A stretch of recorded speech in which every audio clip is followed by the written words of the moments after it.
to episode 6 of the General Future Podcast. I'm your host, Dave. The date today is January 15th, 2024. It is also Martin Luther King Day. And if you live in the States, which I presume most of the people listening to this are, you know all about Martin Luther King and what it is that he stood for. Fighting for civil rights, which was a way to codify and to put into law equal rights for all people, regardless of their race. And, in my opinion, it should be extended to regardless of anything. Every human has a certain inherent value to them, and the way that the laws are written, the way that they are expressed by individuals within society, oftentimes we find that, there's a certain level of inequality that exists just inherently in the way that the rules are written or the way that people behave. And while what MLK Jr. Stood for and what he said, I agree with. There's someone else that I want to bring to your attention that I believe takes this a step further and introduces a certain level of how or what it means to be free. Martin Luther King Jr. in his "I Have a Dream" speech, he talks about people having the freedom to live life as they think that they should be able to. And, according to MLK Jr., in his "I Have a Dream" speech, he says, "And when this happens, when we allow freedom ring, when we let it ring from every village and every hamlet, from every state and every city, we will be able to speed up that day when all of God's children, black men and white men, Jews and Gentiles, Protestants and Catholics, will be able to join hands and sing in the words of the old Negro spiritual, free at last, thank God Almighty, we are free at last." But what does freedom really mean for the individual, right? Outside of, again, just making sure that the laws are written so that it applies equally to all. Once that freedom is granted, once that freedom is ensured, at least from a governmental, political perspective, what is one to do with all that freedom? And there is someone that I think truly does a great job of defining what it is, what it means to be free and what it means to be truly authentic to yourself and to live a life that really takes advantage of that freedom. And that person is Terence McKenna. If you're unfamiliar with Terence McKenna, or if you haven't heard about him before, he was an American ethnobotanist, a mystic, psychonaut, lecturer, author, and an advocate for the responsible use of naturally occurring psychedelic plants. He spoke and wrote about a variety of subjects, including visionary experiences, plant-based entheogens, shamanism, metaphysics, alchemy, language, philosophy, culture, technology, environmentalism, and the theoretical origins of human consciousness. I didn't write that. I didn't come up with that off the top of my head. It's actually the description of the video that I'm about to show you by After School, which is one of my favorite YouTube channels, where this guy makes incredible drawings to go along with important talks. So without further ado, here is Terence McKenna telling us why we should reject authority and why we should trust ourselves.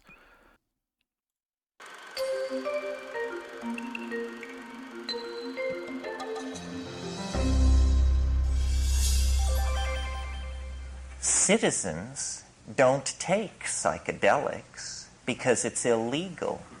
Neither do marionettes. Neither do robots. None of these well-behaved and mechanistic reductionist images of humanity take psychedelics because it's misbehaving. Misbehaving is a great sin. In fact, it's enshrined as the first sin. You'll regard that the psychedelic issue was there in Eden, and somebody misbehaved, and then they got tossed out forever and their children's children into the chaos of history. And one thing that I want to point out is Terence McKenna, one of the things that he's famous for is his stoned ape theory.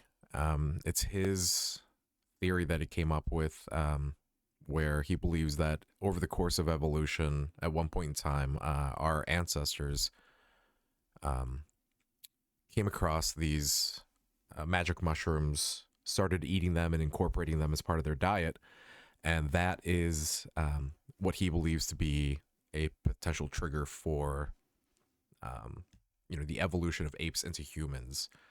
And the reason I bring that up is because this the parable of the Garden of Eden and the tree of the knowledge of good and evil, it kind of makes sense. If we were living as animals, before we have the kind of consciousness that we do as humans today, we would be living a lot more according to our nature, and we would be more aligned to the way that God created the rest of the world.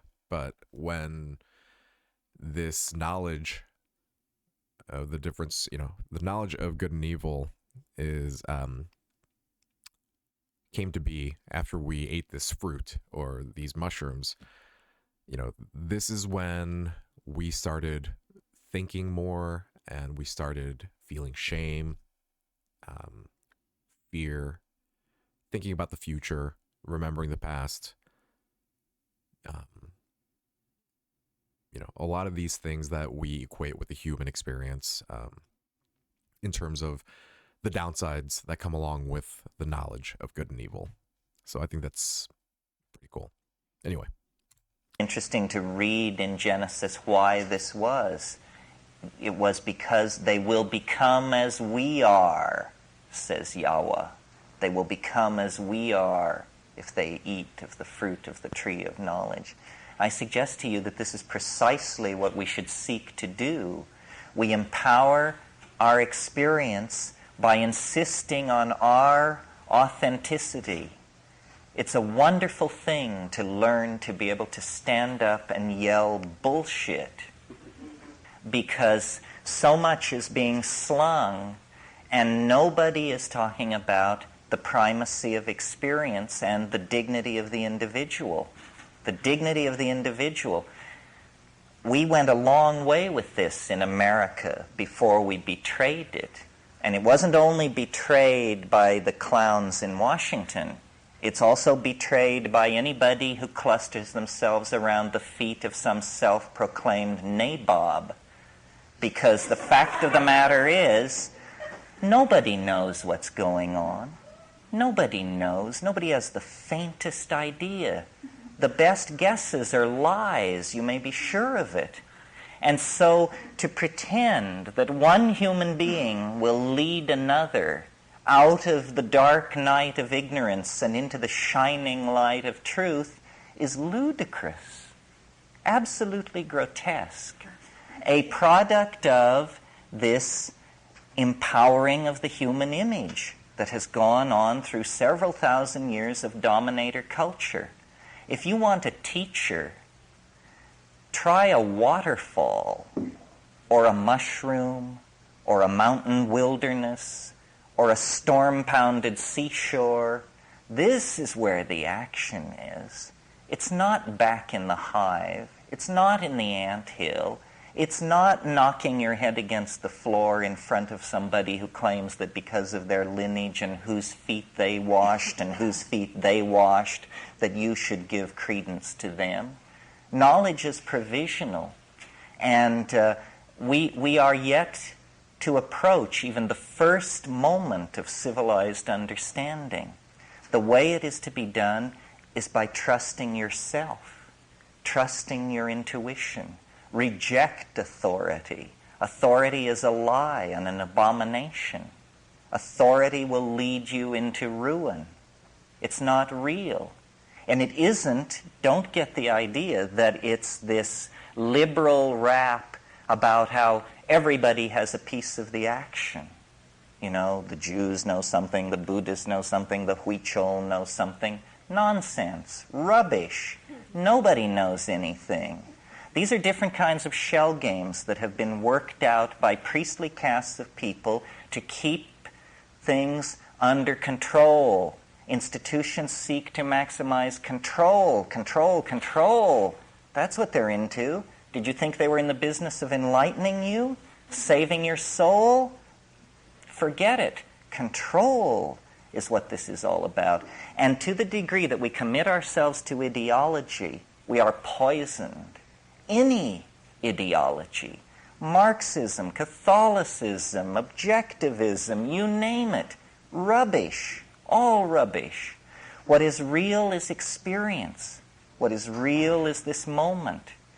And so then what it becomes about is, what are the frontiers of experience? How much of that has been taken away from us by these dominators, by these priesthoods, by these cults, by these philosophical shell games? Well, a lot. That's the whole story of history. Our growing unease, our growing dis-ease, our malaise is all about the fact that we are kept from the wellspring of experience. We are sexually repressed. You may not feel it, but look back 100 years to a world where pianos wore pants. You know, maybe we've made a little progress on the sexual thing. Maybe not. Maybe more or less than we think. But we are repressed in all of these areas. And we are particularly repressed in the area that relates to the psychedelic experience. Because it is raid to the dominator insect invasion. They can't take it. They can't stand it because it empowers the individual. It dissolves the cheerful model of science. It's just exposed as, a nice story. It enriches the accessible universe tenfold, 100-fold, 1,000-fold. It makes the individual complete within his or her self. And this completion of the individual is extremely destructive to the plan of the dominators, which is that you will be a cog in a machine. You will participate in the life of an organization. Not your life, the life of an organization. You will go to some bullshit job. You will pour the best years of your life and your genius and your hopes into this. You will serve an institution. You will serve. Well, it's a bad idea for free people to go along with this. A much better idea would be to insist on the dignity of human beings, to recognize that the freeing of slaves, the giving of the vote to women, the ending of public whippings, that this program of political enlightenment must also then include hands-off on how people want to relate to changing their minds. We are not interested in being sexually regulated by the state, and we are not interested in being intellectually, spiritually, emotionally manipulated by the state. The state should stand down in this issue. The state is acting as the enforcing arm of the dominator culture, specifically of fundamentalist screwballs who, are horrified by all this, by the notion that people would claim the authenticity of their own minds, that people would stand in the light of nature and reject original sin and the guilt from Eden and, the sins of the fathers and all this rubbish which is handed down. What the archaic revival is going to have to mean if it has teeth, is a re-empowering of the individual and a consequent lowering of the profile of institutions, especially government. We need to think about these things because we have bought into the idea that we have to serve and behave and be enslaved, else chaos will engulf the world. We need to carry out our analysis of the situation to the point where we can embrace chaos and see that chaos is the environment in which we all thrive. If we continue as we have, then, we're doomed. And the judgment of some higher power on that will be, they didn't even struggle. They went to the boxcars with their suitcases and they didn't even struggle. This is too nightmarish to contemplate. We're talking about the fate of a whole planet. Why are people so polite? Why are they so patient? Why are they so forgiving of gangsterism and betrayal? It's very difficult to understand. I believe it's because the dominator culture is increasingly more and more sophisticated in its perfection of subliminal mechanisms of control. And I don't mean anything grandiose and paranoid. I just mean that through press releases and sound bites and the enforced idiocy of television, the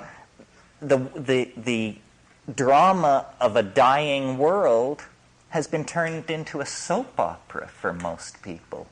And they don't understand that it's their story and that they will eat it in the final act if somewhere between here and the final act they don't stand up on their hind legs and howl. So this whole effort to bring the psychedelic experience back into prominence is an effort to empower individuals and to get them to see that we are bled of our authenticity by vampirish institutions that will never of their own accord leave us alone. There must be a moment when the machinery and the working of the machinery becomes so odious that people are willing to stride forward and throw sand on the track and force a reevaluation of the situation. And it's not done through organizing. It's not done through vanguard parties or cadres of intellectual elites. It's done through just walking away from all of that. Claiming your identity, claiming your vision, your being, your intuition, and then acting from that without regret, cleanly, without regret. Terrence was such an incredible orator. If you haven't had a chance or if you haven't heard of him before, I highly recommend, just going on YouTube, searching for Terence McKenna. It's Terence, Terence, McKenna, Mckenna, and just taking some time to listen to what he has to say and try to absorb it. The reason I'm doing this podcast, this is me throwing sand on the tracks. This is me coming to know that I'm meant for more than just going to work, earning a paycheck, and paying my bills. Life is meant to be lived, experienced with love and unity. We don't exist on this planet just to serve, just to be a part of the machine. We live on this planet. We are meant to experience, to express who we are as individuals. And that really, truly is the most powerful thing that we can do. I don't want to say that you have to take psychedelics, but I will say that they've done a great deal of good for me in terms of getting in touch with who I am personally, and being able to get through a lot of the conditioning that is piled upon us, again, from the moment that we're born. It's not all intentionally bad. A lot of it is done for, out of love by our families, by our teachers. But ultimately, it's every person's responsibility. It is your birthright to come to know who you are, what you want, and to do it. And so I will leave you with this. Just don't be afraid. Don't be afraid to be yourself. Don't be afraid to do the thing that you want to do. And know that at the root of it all,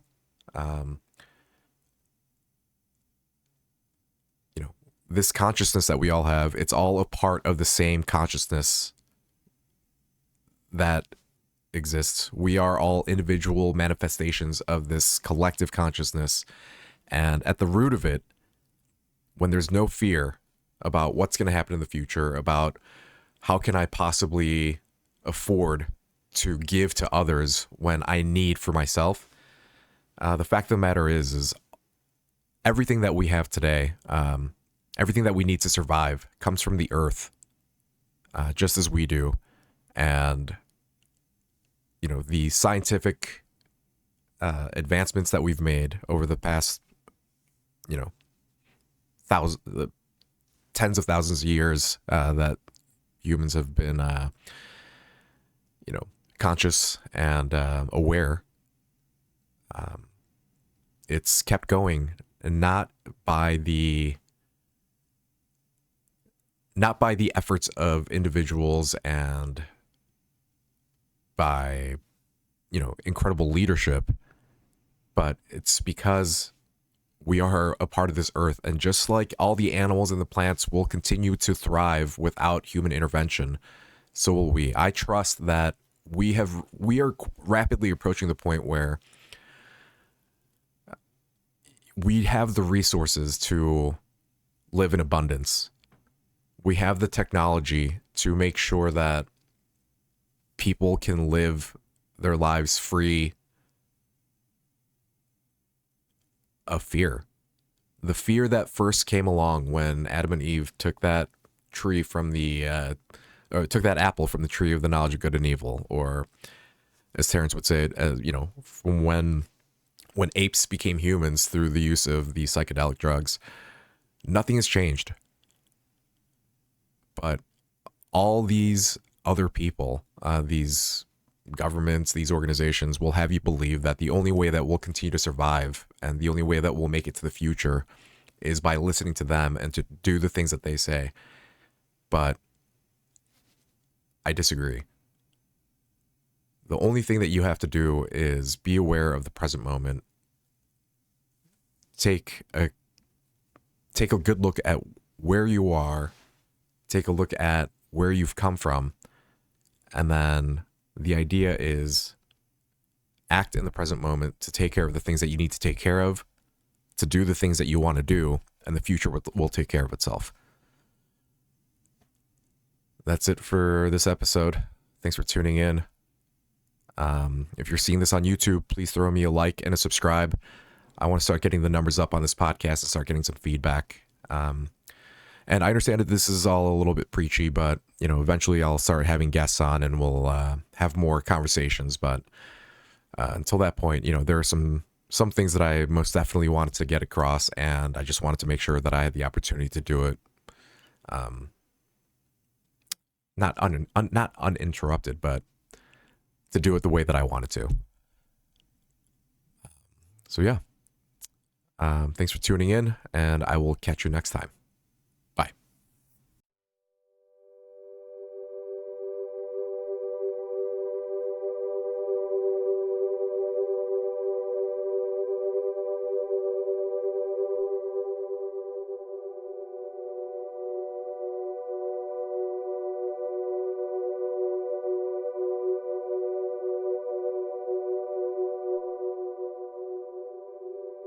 I am happy to join with you today in what will go down in history as the greatest demonstration for freedom in the history of our nation.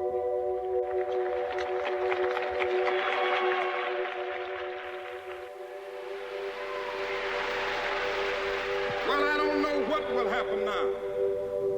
We've got some difficult days ahead. But it really doesn't matter with me now because I've been to the mountaintop. I don't mind. Like anybody, I would like to live a long life. Longevity has its place. But I'm not concerned about that now. I just want to do God's will. And He's allowed me to go up to the mountain. And I've looked over and I've seen the promised land. I may not get there with you, but I want you to know tonight